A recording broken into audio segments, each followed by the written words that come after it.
Ahora sí, como dijimos hace un momento, en la última clase habíamos visto este circuito de sobrecorriente operando sobre un interruptor y apoyado con el sistema de corriente continua, que es como en realidad funciona por sistema de control y protección. Como les dije, está en corriente continua. Y un tema pendiente que nos quedó de ver es justamente la coordinación, que ya habíamos hablado en la anterior clase, que justamente se refiere a que si yo tengo una falla aquí, como está dibujada en el esquema, el relé que primero debe operar es este, ¿vale? Y este debe esperar una cierta cantidad de tiempo, que le vamos a llamar que dijimos que era el tiempo mínimo de coordinación.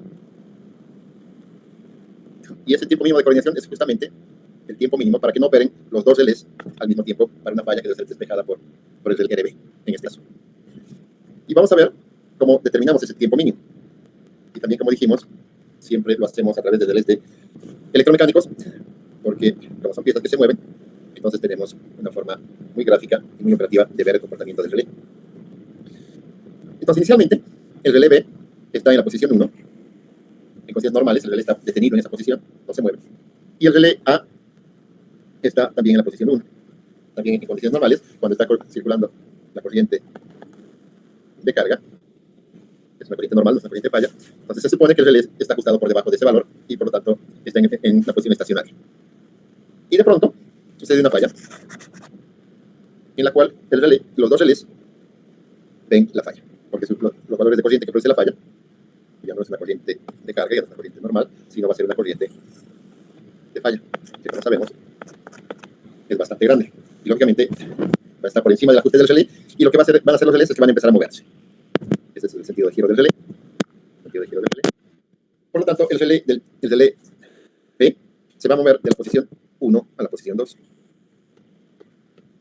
Y aquí vemos dos cosas interesantes.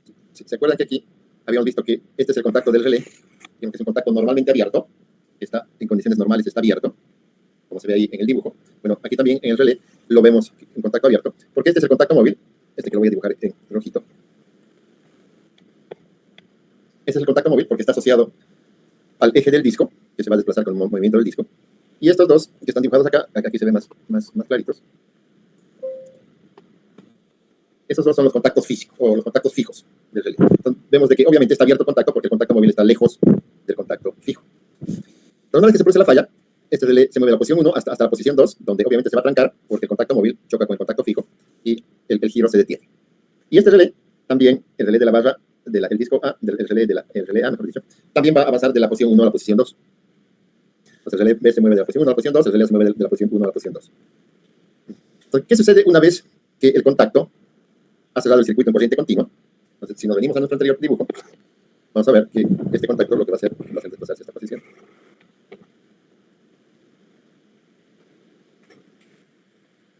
Este contacto móvil que ha cerrado, y al cerrarse, entonces lo que va a hacer es producir una circulación de corriente continua. Y esa circulación de corriente continua lo que va a hacer es energizar la bobina de apertura de ¿quién? Del interruptor. Una vez que se energiza esta bobina, hemos dicho que esta se va a desplazar hacia arriba, va a generar un campo magnético y una fuerza hacia arriba, por lo tanto, esto se va a quedar así, en esta posición, porque este es el eje, y se va a destrabar aquí esta traba mecánica que existe, al producirse el movimiento se va a destrabar, y lo que va a hacer producir el resorte que está acá tensado, porque tiene una fuerza hacia ese lado, para jalar el contacto móvil del interruptor, que es este, para alejarlo del contacto físico y producir la apertura. Y entonces, ahí hay un tiempo de operación del mecanismo de apertura del interruptor. ¿Cuánto dura todo este proceso de que se energice la bobina, de que la bobina se mueva hacia arriba, se destrabe y el resorte jale al contacto móvil del interruptor? Y en general, los interruptores más rápidos operan en 2 ciclos. Todo ese proceso de energizarse la bobina de apertura, crear el campo magnético, producir una fuerza hacia arriba para que destrabe el mecanismo de clavamiento del interruptor y se produzca la apertura del interruptor. Y los más lentos están en 6 ciclos. para que tengan una referencia más concreta, y hacerles recuerdo, aunque me imagino que ya lo saben, un ciclo son en 50 Hz, son 20 milisegundos. Estamos hablando de que va a tardar unos 40 milisegundos en abrirse el interruptor. En ese tiempo de 40 milisegundos, lógicamente la corriente falla sigue presente y este relé se ha desplazado de la posición 2 a la posición 3, porque sigue la corriente falla presente. Y entonces estamos en la situación ahora de que el interruptor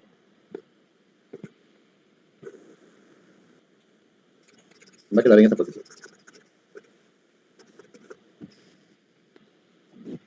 Me busco aquí un celestito. Este bien. No se lo desaparecerá este.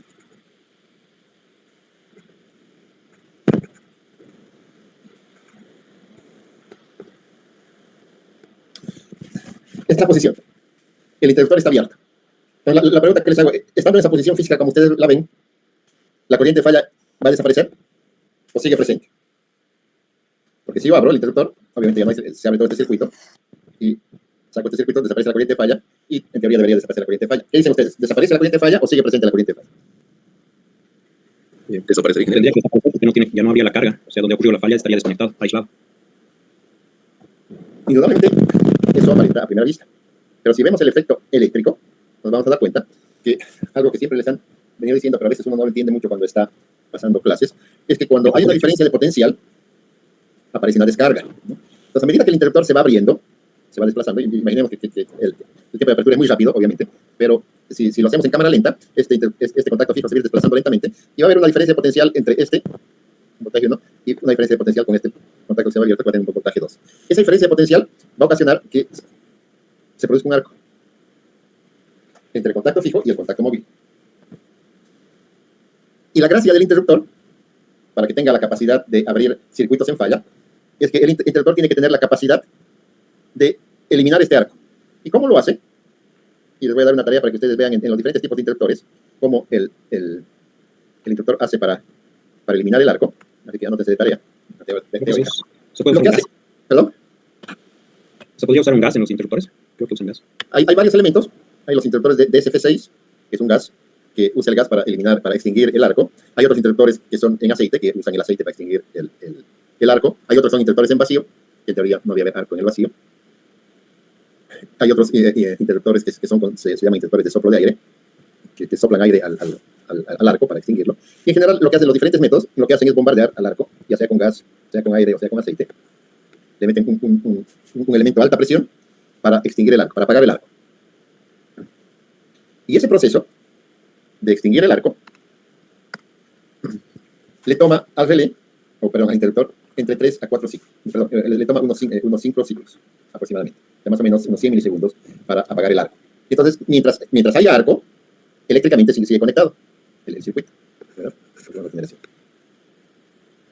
Por lo tanto, la falla sigue presente. Aunque mecánicamente esté abierto, eléctricamente sigue conectado. Entonces significa que la corriente de falla sigue presente. Y por lo tanto, si sigue presente, este relé sigue detectando la falla y este relé se ha movido desde la posición 3 hasta la posición 4. Y en este momento es el cual, como ya no hay arco, pueden decir de que la corriente de falla desapareció. Es decir, aquí en esta parte del circuito que está abierto, la corriente es igual a 0.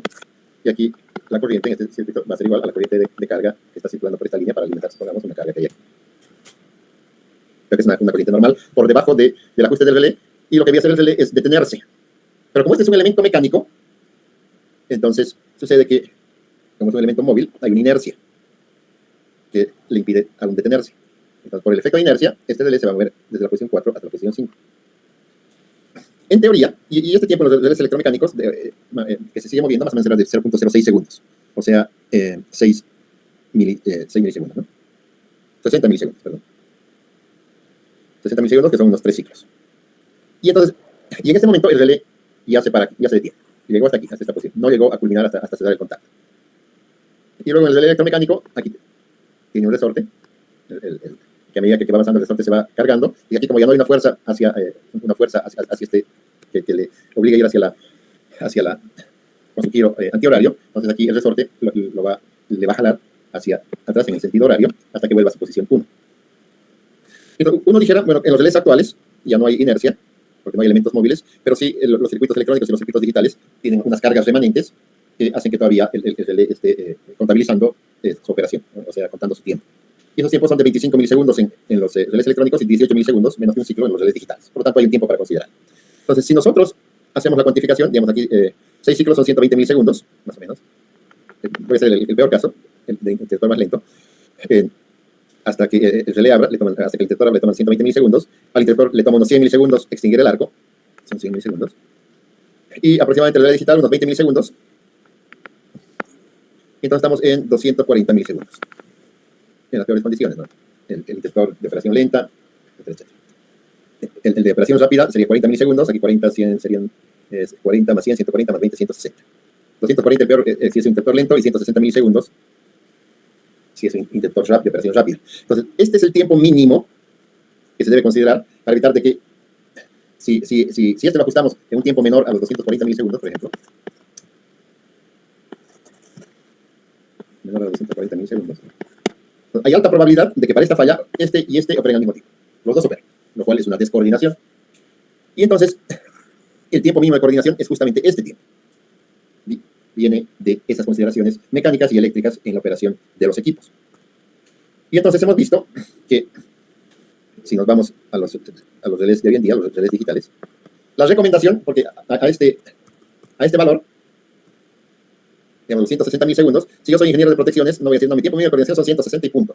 No, y no es así porque un interruptor, pues, en lugar de ser 20 milisegundos, puede ser 30 o 35 milisegundos, que el que extinguir el arco le tiene un poquito más de 100 milisegundos. Entonces aquí el ingeniero de protección se va a dar un margen de seguridad. Porque no quiero que mi sistema de protección se descoordine y cuando se analice la falla digan, aquí hizo la coordinación, hizo tal ingeniero, la hizo mal. Entonces aquí me doy un margen de seguridad que será de 50 milisegundos, dependiendo de cuán arriesgado o cuán atrevido es el ingeniero de protección. Hasta los 100 milisegundos. Eso ya depende del ingeniero de protección. Lo que recomienda es al menos mantener esos tiempos mínimos de coordinación. En relés digitales y en relés numéricos. Para los electromecánicos, un tiempo de 400 milisegundos. En Bolivia, en general, siempre se ha mantenido para los relés electromecánicos un tiempo mínimo de coordinación de 0.3 segundos, que son lo que recomiendan hoy en día para los relés digitales y numéricos. Y entonces, este valor en Bolivia se lo sigue manteniendo, tanto para las protecciones electromecánicas, que todavía existen, y no crean que solamente en Bolivia existen relés electromecánicos, existen en todo el mundo, en el primer mundo también, porque no es muy fácil cambiar todo el equipamiento de un solo saque. Entonces, el proceso de renovación de relés es un proceso continuo. Que seguramente en unos 10 o 15 años más ya desaparecerán por completo de los sistemas. Entonces, vamos a asumir nosotros que nuestro tiempo mínimo de coordinación son 300 milisegundos. Entonces, siempre que yo ajuste el tiempo a este otro, mínimamente le voy a 300 milisegundos de retardo. Y entonces aquí empezamos a coordinar. Y lo vamos a hacer con el primer relé que existió, que es un relé de tiempo definido. ¿Qué significa tiempo definido? Que yo voy a ajustar el tiempo. A este le voy a decir operar en tal tiempo, a este otro le voy a decir operar en este otro tiempo, y a este otro le voy a decir operar en este otro tiempo. Y entonces, ¿cómo coordinaría? Si es de tiempo definido, quiere decir que para cualquier falla, que esté muy cerca de la subestación o esté muy alejada, ya saben que mientras más lejos está, aquí la corriente falla es más chiquitita, y mientras más cerca está, la corriente falla es más grande. Vamos a ver tiempo definido, no le interesa el valor de la corriente falla, y siempre va a operar para cualquier falla en el mismo tiempo, como vemos ahí en la gráfica. Entonces este relé, el relé C, ¿cómo lo coordino? Ajusto, y siempre, si este es un sistema radial, siempre la corriente va a fluir en una sola dirección, y entonces siempre coordino de la última parte de mi sistema hacia la fuente. En el caso de los sistemas de potencia, siempre desde los límites, es decir, desde donde entregamos a la distribuidora, donde las empresas de generación, la empresa transmisora entrega a la distribuidora, a partir de ese punto para atrás, se empieza a coordinar hacia la generación. Entonces, ¿en qué tiempo ajustamos este relé? El relé que está ubicado en la barra C, ajustamos en el tiempo más corto, porque ya no necesita coordinar con nadie, aguas abajo, y ya no necesitamos coordinar con nadie. El tiempo más corto que el relé nos permita. Y supongamos que el tiempo más corto de este relé sea 100 milisegundos. Entonces yo ajusto en lo que el mismo tiempo de ajuste que me da el fabricante, y me dice el tiempo mínimo de ajuste de este relé es de 100 milisegundos. Y lo ajusto. Entonces ajusto este y ajusto su tap, ¿no? Solamente tienen dos ajustes los relés, ajusto su tap, que es el valor de la corriente para la cual el relé va a arrancar. Después vamos a ver cómo calculamos el tap, que es algo muy sencillo, pero es un valor de corriente. Y ya está ajustado el relé C, como vemos aquí, en un tiempo de 100 milisegundos. Y lo que nos corresponde ahora es ajustar el relé B, que es este otro. ¿Y cómo lo ajusto? Entre el tiempo de operación del tiempo de C y el tiempo del relé B tiene que haber un tiempo de coordinación mínimo del tiempo mínimo de coordinación.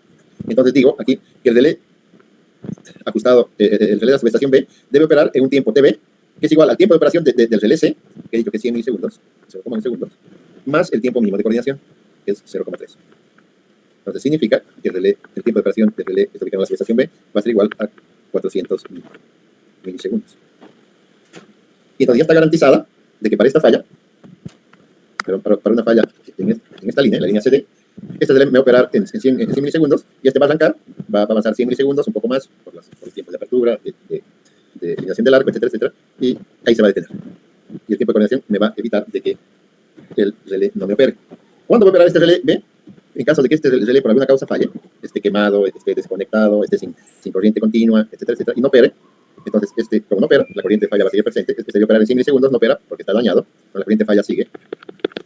Y este sigue contando los tiempos, 0,1 segundos, 0,2 segundos, 0,3 segundos, 0,4 segundos, y entonces opera, este va a operar, como relé de respaldo, va a abrir este interruptor, y nos va a despejar esta falla en 400 milisegundos, produciendo un daño, como hemos dicho, a estos usuarios que sí debían salir, porque esa línea está en falla, pero afectando también a estos usuarios que no tenían nada que ver con esa falla. Pero el sistema no puede estar en falla, y si la protección principal falla, la protección de respaldo tiene que operar.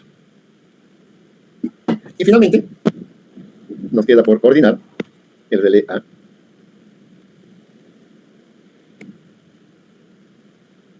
que tiene que estar, este es el tiempo de operación del relé B, y que tiene que tener al menos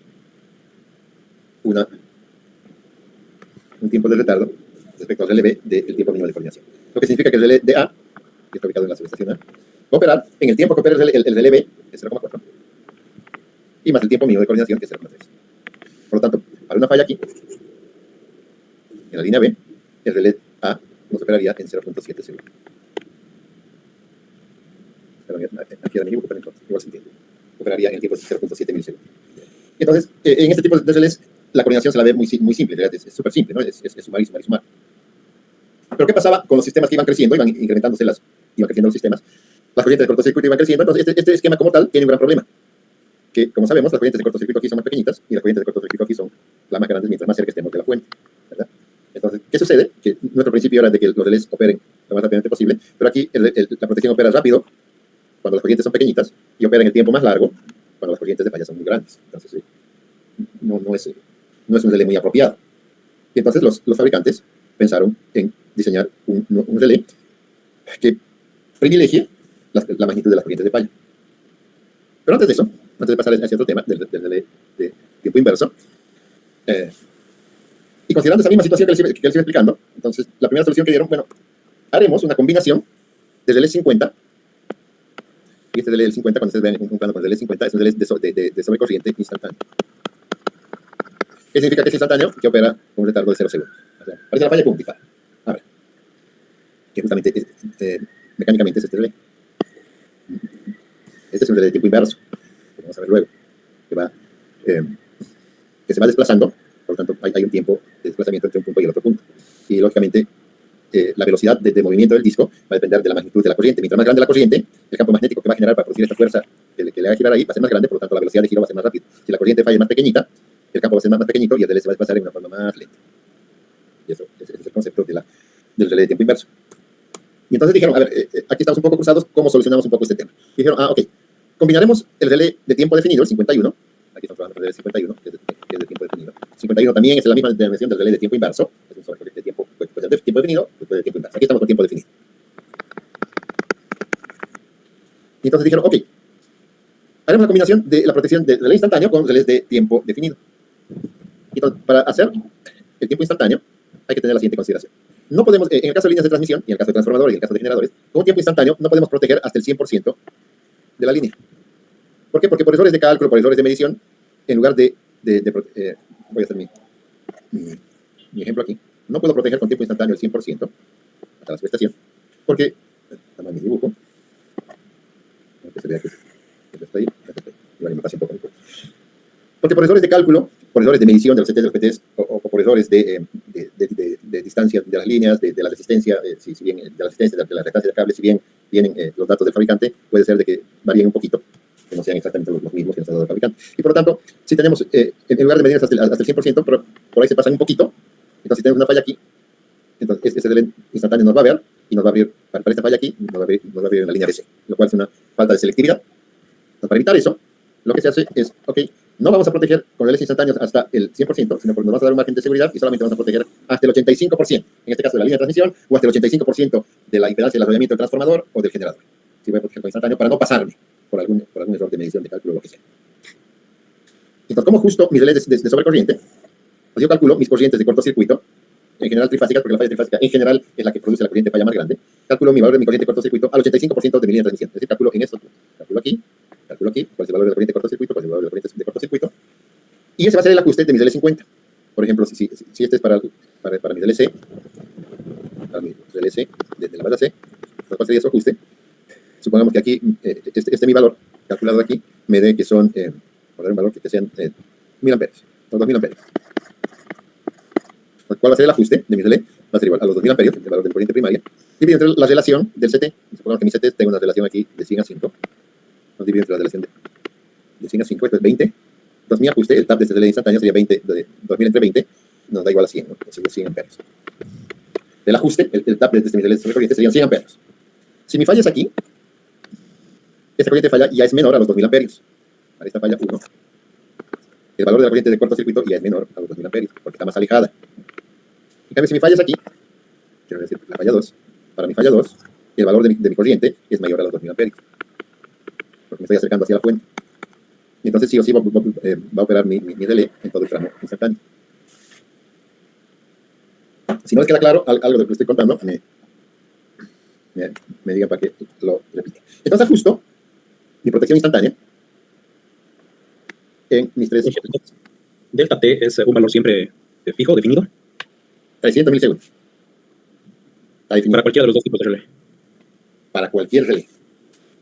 Siempre que estés haciendo coordinación, porque ustedes han visto aquí, cuando hemos visto el tiempo mínimo de coordinación, aquí no entra el tipo de relé. ¿Cuáles son las consideraciones para el tiempo mínimo de coordinación?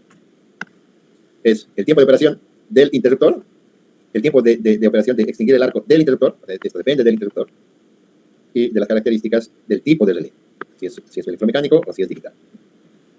Entonces, en Bolivia, por eso en Bolivia, no es norma, es costumbre. O sea, se ha usado este valor y ha dado muy buen resultado. Entonces usamos este valor. Que no solamente se usa en Bolivia, es el valor más común que usan la mayoría de los países. La mayoría de los ingenieros de protección. Porque la práctica, con ese valor, nos ha funcionado bien. No hemos tenido descoordinaciones por un mal cálculo. Bien, entonces ajustamos aquí. Esto quiere decir que aguas arriba vamos aumentando. Aguas arriba, en este tipo de relé, siempre vamos ajustando el tiempo. Hemos empezado aguas abajo con valor de 100 milisegundos. Aguas abajo, el que le sigue, va a ser 400 milisegundos. Y el último que esté aguas abajo, que esté más cerca del generador, va a operar en 700 milisegundos. Entonces vamos sumando. Entonces estamos al revés, como dijimos. Aquí tenemos la corriente más grande de cortocircuito y estamos abriendo en el tiempo más largo. Aquí tenemos la corriente más pequeñita de cortocircuito y estamos operando en el tiempo más rápido. Lo cual no está al revés de lo que debería ser. Entonces, para solucionar eso, entonces la primera solución fue, ok, combinemos relés instantáneos con relés de tiempo definido. Entonces cualquier falla que se sucede entre el 0 y el 85% de la línea, una falla aquí, el interruptor C abre en tiempo instantáneo. Una falla aquí, el interruptor B abre en 0 segundos, instantáneo. Aquí, una falla aquí, el interruptor A abre en 0 segundos, instantáneo. Una gran mejora. Y lo que nos falta es coordinar este 15% restante, que lo vamos a proteger con tiempo definido. Entonces aquí usamos el relé del tiempo TC, y como dijimos en el ejemplo anterior, según mi fabricante, este tiempo mínimo de operaciones es 100 milisegundos, ajusto 100 milisegundos. Luego tengo que coordinar con este otro de aquí, con este otro 15%. Por lo tanto, va a ser el tiempo de TC, que es 0,1, más el tiempo mínimo de coordinación, 0,3, y me da que el tiempo de B es igual a 0,4 segundos. Entonces, si tengo una falla aquí, el interruptor C va a abrir en 100 milisegundos. Si tengo una falla aquí, el interruptor C va a abrir en 400 milisegundos. Y finalmente, para terminar, me falta esta otra partecita, que va a ser el tiempo TA, que va a ser igual al el tiempo de operación del relé B, que es 0,4, más el tiempo mínimo de coordinación, que siempre es 0,3, y va a abrirse el interruptor A en 700 milisegundos. Entonces, si tengo una falla aquí, en este 15%, este interruptor me va a abrir en 700 milisegundos. Hemos mejorado, en forma interesante, el tiempo de operación de nuestro esquema. Y entonces, dijeron, bueno, está bien, pero no es muy práctico, y construyeron lo que se llama el relé de tiempo inverso. ¿Y qué se entiende por tiempo inverso? De que el tiempo de operación es inversamente proporcional al nivel de corriente de falla. Esto significa que mientras más grande es el valor de la corriente de cortocircuito, más rápido va a operar el relé. Mientras más pequeñita es la corriente de cortocircuito, el relé va a operar más lento.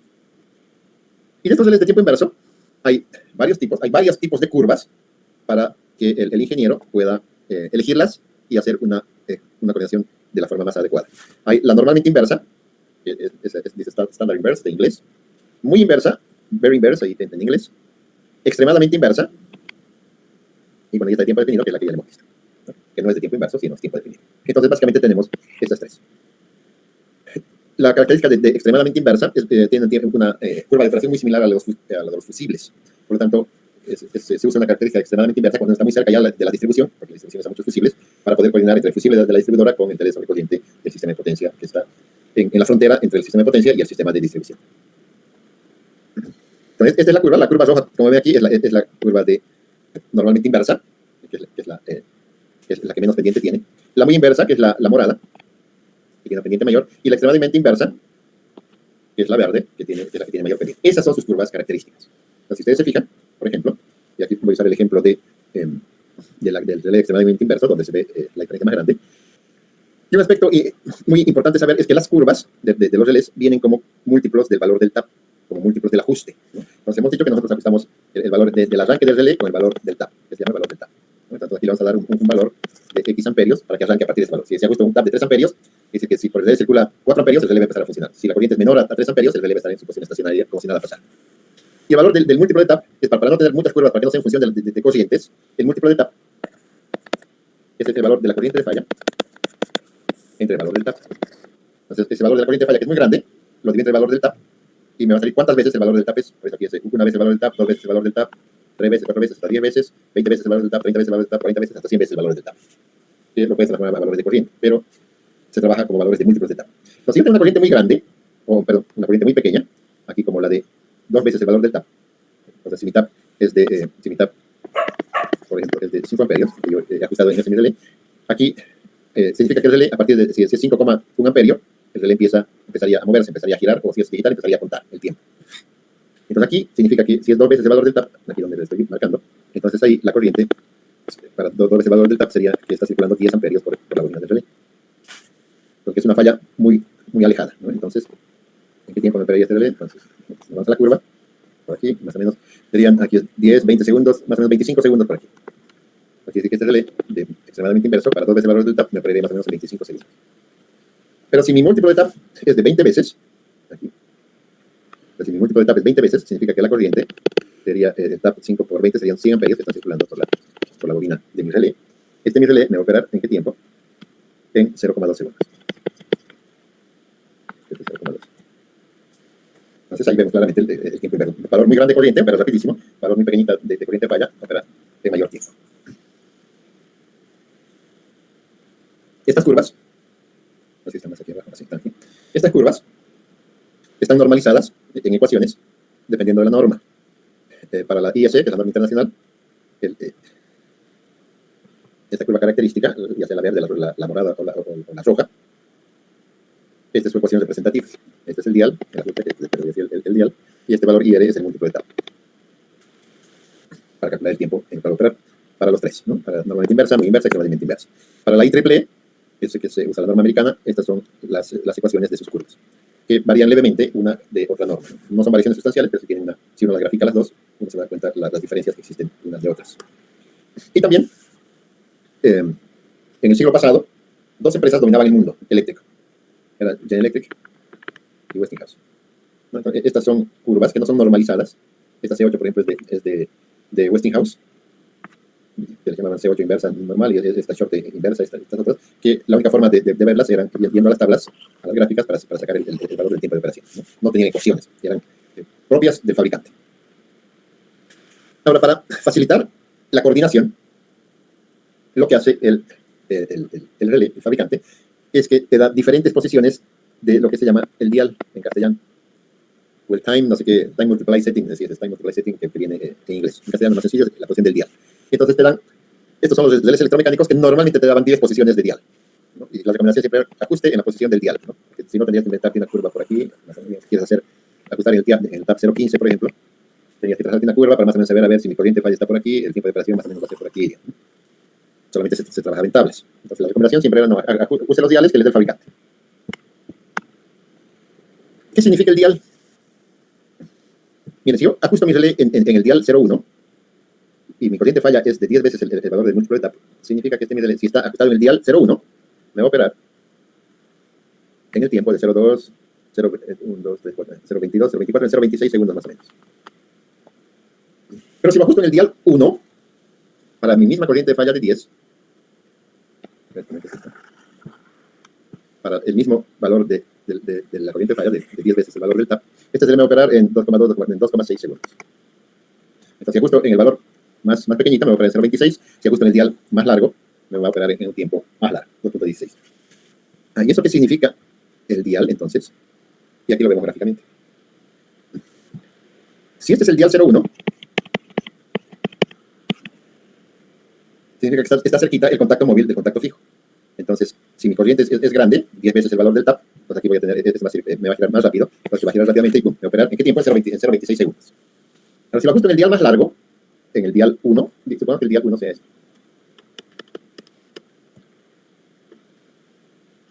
Significa que para operar, para disparar, necesita hacer un viaje, una trayectoria más larga.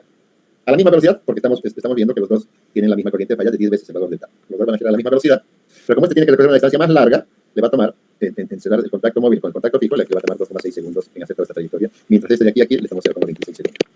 Ese es el dial. Entonces, en el electromecánico, el dial se ajustaba en el mismo disco del relé. Es como una, si este es un círculo, para ajustar el dial, era así una...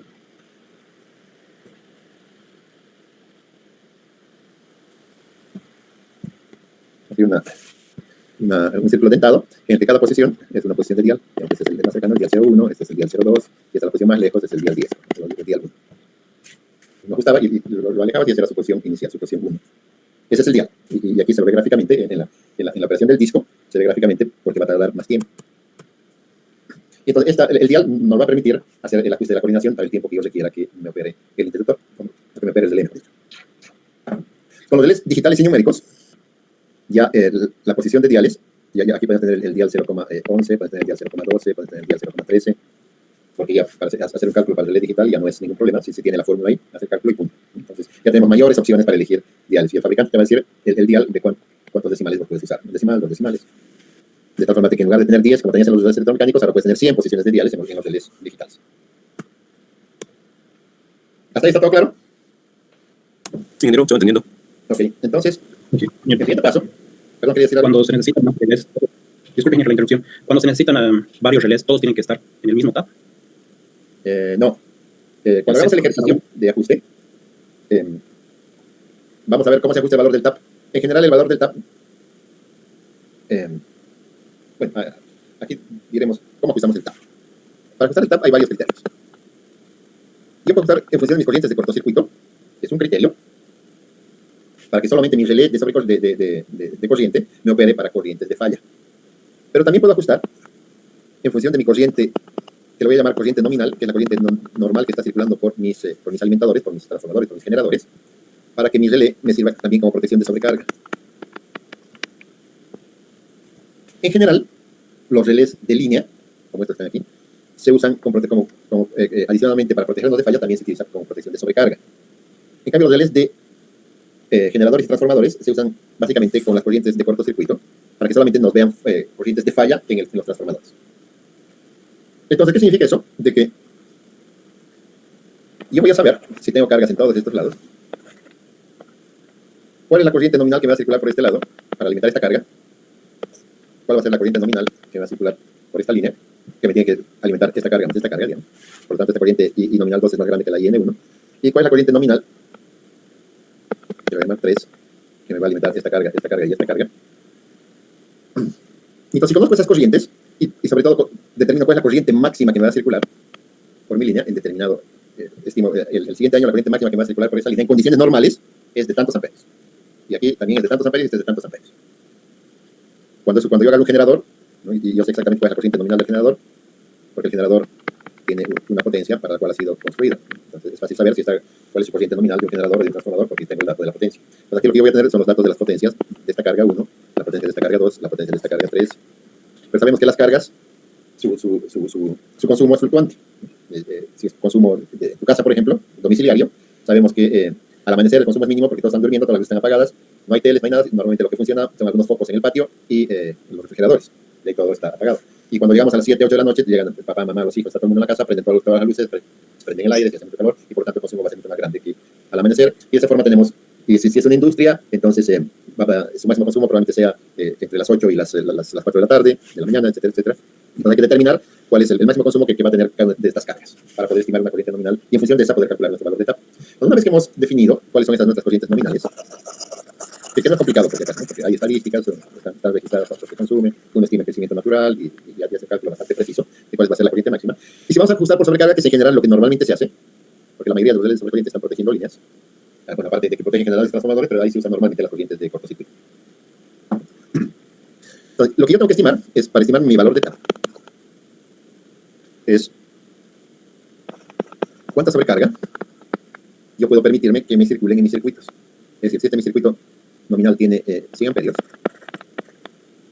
es corriente nominal, ¿cuál es la máxima sobrecarga que mi circuito me puede llevar? Y en general, si uno va a las tablas, ¿qué es lo que define la sobrecarga máxima aceptada en un sistema de potencia? Son los generadores y los transformadores, que tienen un bobinado, que han sido diseñados para aguantar una cierta cantidad de operación. Y en general, para hacerlas rápido y sencillo, los transformadores y los generadores aguantan hasta un 30% de sobrecarga,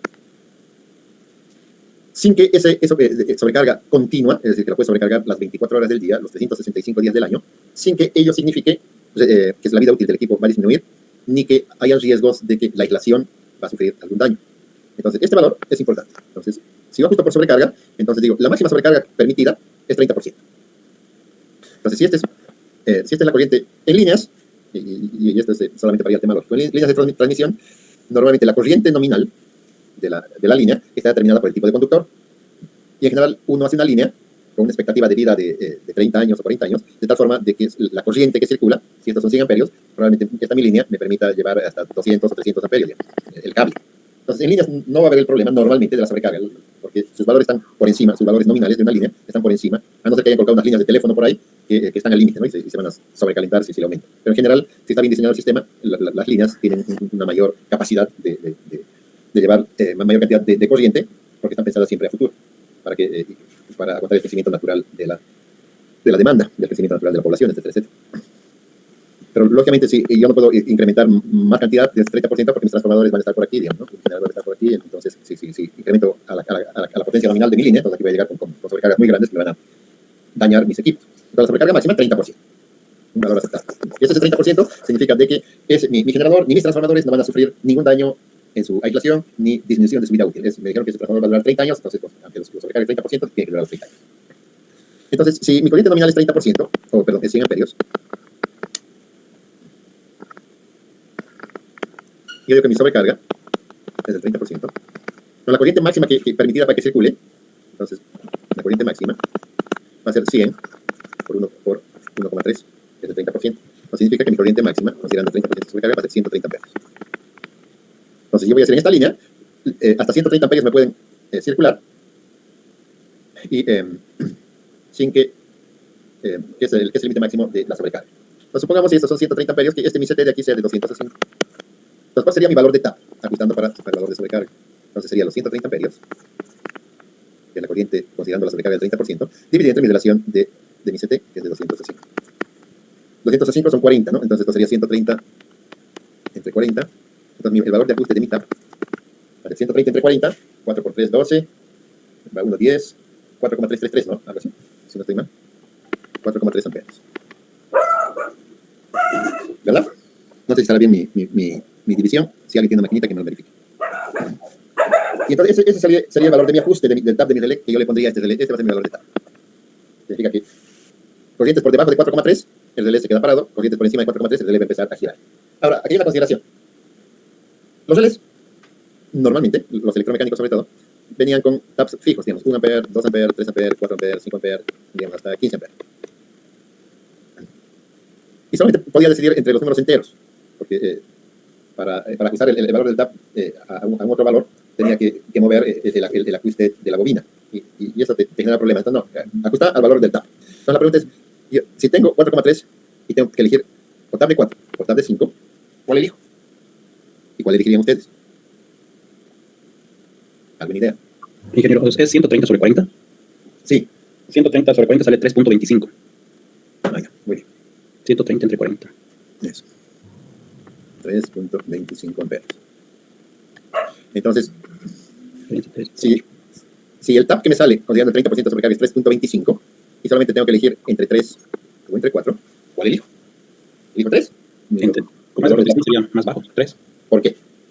En realidad, sí tengo que elegir el valor más bajo, que es 3, pero ¿cuál es la razón? ¿Por qué no 4? Porque sería mejor que reaccione un poquito antes que un poco más tarde. No. En realidad viene de esta lógica. Si yo elijo el valor de TAP de 4 amperios, y este valor lo transformo en mi valor de en valor de mi corriente primaria, esto significa que va a ser 4 por 40 va a ser 200 amperios, ¿no? En valores de la corriente primaria. Entonces, si elijo el valor de 4 amperios, en realidad mi corriente primaria serían 200 amperios. Y la máxima permitida por mi sobrecarga del 30% es 130. Entonces aquí, al elegir el valor de TAP de 4, estuviera dando un valor de sobrecarga, ese 100, 200 entre 100 es 2, sería del 20%, sería del 1 sería por 2, ¿no? Sería un valor del 100%, ¿no? De sobrecarga. Aquí estuviera, porque el valor de mi línea son 100 amperios, si ajusto a 200, estoy dando un valor de sobrecarga del 100% de mi línea. Y lo cual no es permitido, con 100% mi transformador, mi generador, en X cantidad de horas de operación se van a quemar. Entonces, no puedo ajustar una sobrecarga tan grande. Entonces, para garantizar el valor, yo voy a ajustar un valor TAP de 3 amperios, que si lo pongo en valores de corriente primaria, va a ser 3 por 40, va a ser 120 amperios. Y 120 amperios es menor a los 130. Entonces voy a ajustar, en realidad, en lugar de ajustar al 30% de sobrecarga, estoy ajustando al 29%, 28% de sobrecarga. Y lo que significa de que no voy a generar ningún problema a mis equipos, ni a mis generadores, ni a mis transformadores. Esa es la razón por la que siempre voy a elegir el TAP más bajo, nunca elegir el TAP más alto, porque estuviera eligiendo una sobrecarga más grande que mi sistema no me lo permite. ¿Está claro? Sí, ingeniero, ¿se entiende? Okay, entonces el valor del TAP se elige así. Y normalmente nosotros siempre vamos a trabajar con un ajuste de TAP en valor considerando la sobrecarga. O sea, considerando la sobrecarga del 30%. ¿Alguien tiene una hora? 12 y 6, ingeniero. Ya. Entonces, vamos a quedar aquí. Y la siguiente clase vamos a ver la coordinación con relés de tipo inverso y hacemos el ejemplo para que quede bien claro cómo se coordina el relé de esa corriente de tiempo inverso. Bien, muchachos, antes de terminar la clase, quiero invitarles, ustedes saben que estoy de candidato a decano, y obviamente como docente de electromecánica, me encantaría tener el apoyo de toda la carrera de electromecánica, porque somos la carrera más grande en cantidad de alumnos y somos la carrera más perjudicada por el tratamiento que nos han dado las autoridades, en este último tiempo sobre todo. Entonces les pido su apoyo y me encantaría que hagan un esfuerzo grande para el martes a las 10 de la mañana. Estamos haciendo el lanzamiento de mi candidatura. Yo estoy yendo con el doctor Mercado, no sé cuánto lo conocen al doctor Mercado en la facultad, es un doctor de ingeniería química, muy buen académico. Y estamos haciendo el lanzamiento de la campaña el martes a las 10 de la mañana. Y como incentivo, aparte del incentivo para que ganemos como cátedra, vamos a sortear una laptop entre todos los asistentes. Así que me encantaría que